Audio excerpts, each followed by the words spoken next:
Il y en a plein en ce moment là, je vois sur Twitter, machin, Facebook et tout, qui disent que Shanks, il fait le malin, c'est un bonhomme, en gros c'est un gars chaud, tu vois, mais en gros il se fait bouffer le bras quand même par un petit dinosaure, tu vois Un ce que petit je veux dire? poisson.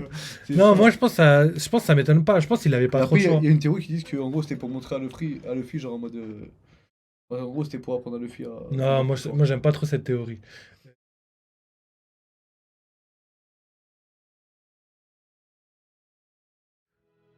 Argent. Est-ce incohérent? Eh bien, comme dit plus tôt, pas du tout. À vrai dire, l'auteur peut lui attribuer le niveau qu'il veut, ce qui n'est pas le cas pour tous les personnages. Pour Garling, à aucun moment, ce niveau ne rendra quoi que ce soit incohérent. Sur God Valley, qu'il est niveau Yonko ou intermédiaire, il y avait beaucoup de pirates extrêmement forts. Il a pu affronter un niveau intermédiaire ou carrément un niveau Yonko, d'égal à égal. Garling n'était pas sur Marineford, donc son niveau ne change rien au bon déroulement de la bataille. Garling est un combattant qui a un statut spécial. Il faut que le GM puisse proposer au moins un combattant d'exception, au moins un patron, au moins son champion, son super-héros. Une hypothèse bien connue dit que Garling aurait fait une cicatrice à Newgate. En effet, Newgate parle d'un homme qui lui a infligé une cicatrice. L'hypothèse dit que c'est Ça parle Garling du car père de Shanks, ça? Garling pourrait être... Ouais, ouais. Tu te rappelles de ça? Ça, je me rappelle qu'on a dit ça, mais je pensais pas que c'était le père de Shanks qui avait fait ça. T'as vu? Parce que même nous, on se disait c'était peut-être son frère ou peut-être que c'était Shanks ou j'en sais rien, tu vois. Mais quand il dit quand je vois sa tête, ça réveille la blessure que l'autre n'a pas fait mais Non, infligée. Figé, ouais, c'est Donc ça. là, on aurait pu penser que c'était son frère, tu vois. Mais en fait, non, c'était le père de Shanks, tu vois. Donc Garling. Et c'est vrai qu'il a la même tête Shanks. En fait, si t'enlèves les cheveux, Ouais, la j'avoue. tête c'est la même, tu vois. J'avoue. C'est vraiment la même. Et du coup, ça c'est À part trop qu'il a drôle. un peu une tête de lune, mais. Du coup, c'est ouf. Toi, tu Père le de vois, Shanks. le père de Shanks, tu penses qu'il est fort de ouf? Enfin, je pense qu'il est balèze, hein. Moi, Quand tu pour vois moi. Shanks en vrai, il est Ouais, déjà ouais. balèze, donc je pense qu'il y a un.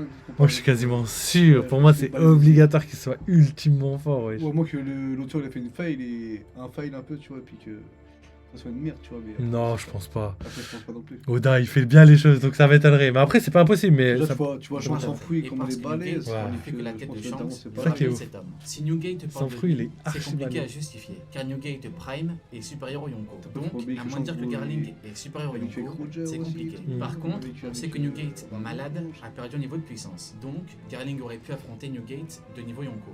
Mais le problème, c'est que Garling ne s'occupe pas réellement des pirates. Et surtout, dans quelles circonstances aurait-on eu un tel combat? Je pense donc que les chances que Garling lui inflige une telle cicatrice sont très minces. Dans le chapitre 906, quand les reines et rois du monde entier montent les escaliers, des statues longent le mur. Je pense que ces statues représentent les chevaliers divins. Si Im est en haut, ils forment Ah, alors c'est un trop groupe. stylé. Et les chevaliers divins sont possiblement inspirés des chevaliers de la table ronde. Ils constituent un ordre légendaire au service du roi Arthur. Il a chargé l'ordre de mener la quête du Graal, un objet mythique de la légende arthurienne. Et que savons-nous de God Valley? Eh bien justement que les chevaliers ont combattu pour le trésor des Rocks, qui peut être un objet mythique. Parmi les chevaliers, il y a un traître, fourbe, perfide et sournois. On pourrait donc avoir un traître parmi les chevaliers. Et selon Shiryu, l'homme à la cicatrice de feu pourrait être un homme du GM. Il pourrait connaître beaucoup de secrets du GM et en plus de ça, il aurait le dernier road. Si on a réellement une telle inspiration, alors Im pourrait être inspiré du roi Arthur. Im peut être une femme ou un homme. Mais une subtilité en langue japonaise Oh, c'est un pour peu nous dire que chelou, Im ouais. est en réalité un homme. Pour une femme, on utilise ce kanji. Pour un homme, ce kanji. Et pour Oh, ça Im, va être on utilise bizarre, celui-là. c'est bizarre. Donc, on a Ça sûrement va un être homme. bizarre, à mon avis. Chevalier divin, roi Arthur. Dis-moi. Et du coup, Im-sama, pour Ryo Sensei, je récapitule, c'est Arthur et les chevaliers de la table ronde, tu vois. Ce qui pourrait être vrai. Pour moi, les chevaliers d'humains sont inspirés des chevaliers de la table ronde. Ça m'étonnerait pas du tout. Par contre, que Im-sama soit en rapport avec le roi Arthur, je suis pas du tout sûr. Je pense plutôt que c'est plus du côté démon, tu vois. Et par contre, le Mont Corvo, Im-sama, pour eux, c'est. Tu vois, les films d'horreur là, The Grinch, The Grunch. C'est pas les films d'horreur, c'est des trucs pour enfants à la base en plus.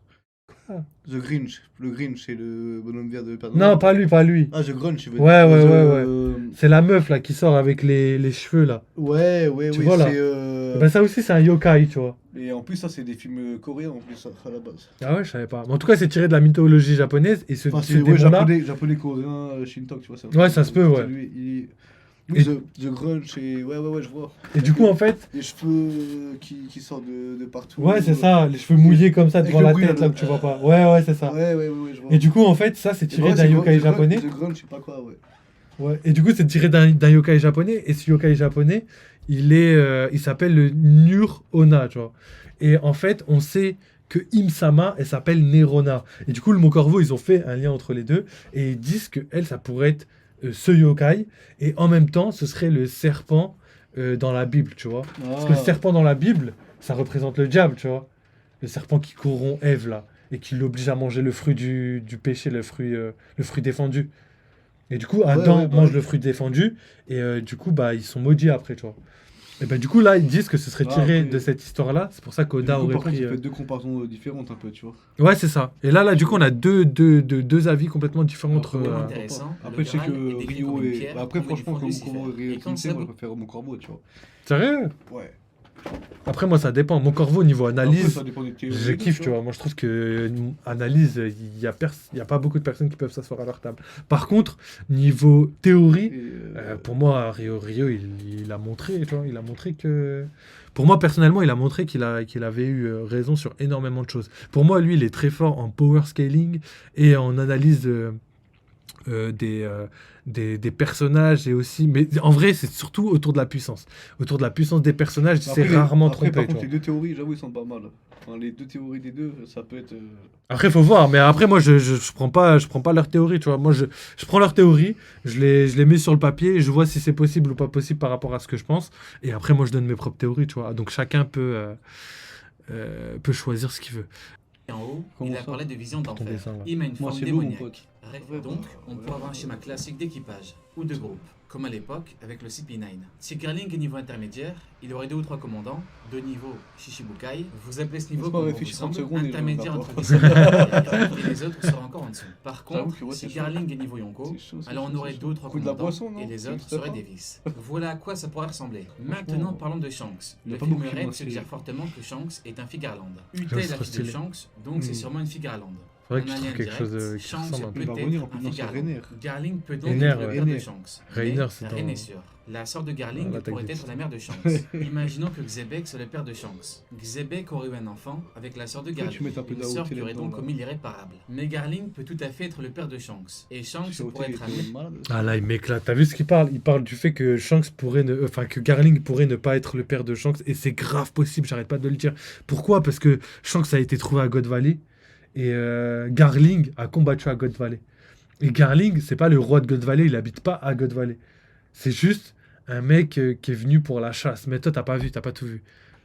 Et du coup, soit Garling, c'est pas le père de Shanks, soit Garling, c'est le père de Shanks, mais il faut trouver une explication pour tout ça. Mais il y a moyen que c'est pas le père, et ça pour m'éclate. voir son père.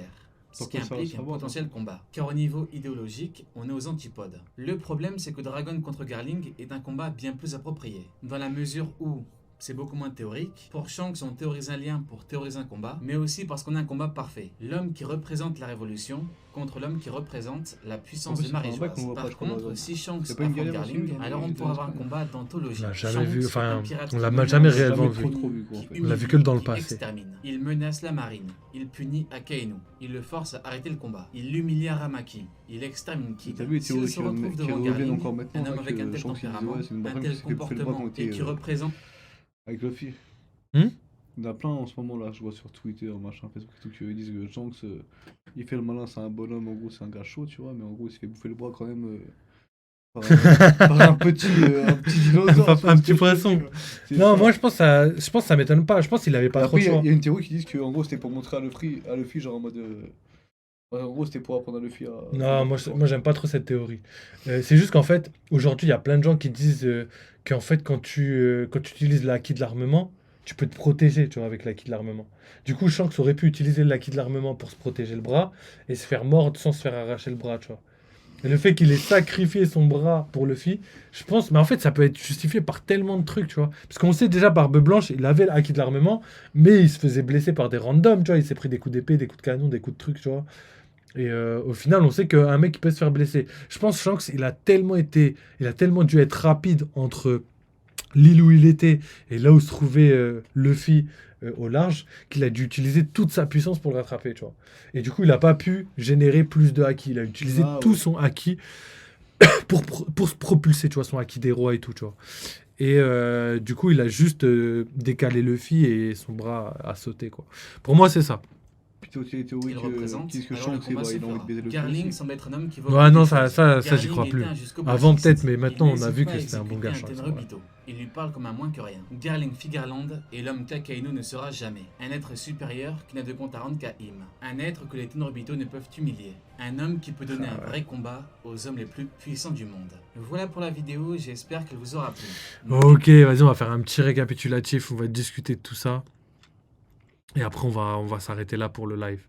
Oui, je te la tête à tutu. Donc voilà, les gars. Attends, j'enlève cette cam. Et on va discuter. Donc, il y a eu pas mal de trucs.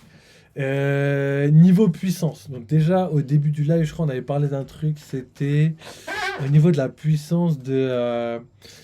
Tu sais quoi, on va parler d'abord de Garling. Je pense que c'est le plus important. Donc, Garling, en fait, il y a plein de choses à dire. Parce que Garling, ça peut être le père de Shanks, mais en tout cas, c'est un mec ultra fort, respecté par les Tenryubito eux-mêmes, tu vois. Donc ça veut dire que Garling, pour moi, il est capable de soulever, je dirais pas n'importe qui, mais il est capable de défendre les Tenryubito, sinon le gouvernement mondial serait pas à craindre. Donc ça, c'est une obligation. Ensuite, quand on voit la puissance de Shanks, on peut facilement en déduire de la puissance de Garling. Et même si Garling est moins fort que Shanks, ça ne m'étonnerait pas que Shanks soit aussi fort. Enfin, que. Ça m'étonnerait pas que Garling soit pas très loin, tout simplement. Après, Shanks est devenu balèze parce qu'il a eu des bonnes fréquentations aussi, tu vois. Ouais, je pense aussi. Mais après, Tu vois, Roger, ouais. il est parti tôt de chez Roger, tu vois. Il était très très jeune, tu vois. Ouais, c'est Il vrai, avait c'est pas vrai. son level empereur, il l'a eu Moi, après, je tu pense vois. pas que c'est son daron qui lui a appris à se taper, tu vois. Non, c'est pas son daron qui lui a appris, mais juste par la génétique, tu vois. Il a une génétique de combattant, t'as capté? Et du coup, ça veut dire que son daron, on sait déjà que son daron sait se taper. On sait que c'est un des meilleurs gars de l'équipe des Chevaliers Divins. Et on sait que l'ennemi de Dragon, c'est les Chevaliers Divins. Donc forcément, si l'ennemi de Dragon, c'est Garling, il faut que ce soit... il faut qu'il soit équilibré, tu vois, qu'il soit de même level, tu vois. Et si on récapitule, on a parlé du Gorosei, de Saturne, etc., des démons de Imsama. On a parlé des chevaliers divins. Et en face, on a Luffy. Luffy, ça flotte, ses alliés, etc. On a Dragon. Et on a qui d'autre? On a Shanks. On a Shanks par rapport aux liens familiaux. Pour moi, le fait... C'est vrai que... Comment il s'appelle? Ryu, il a dit on justifie la puissance de Garling par rapport aux liens familiaux de Shanks.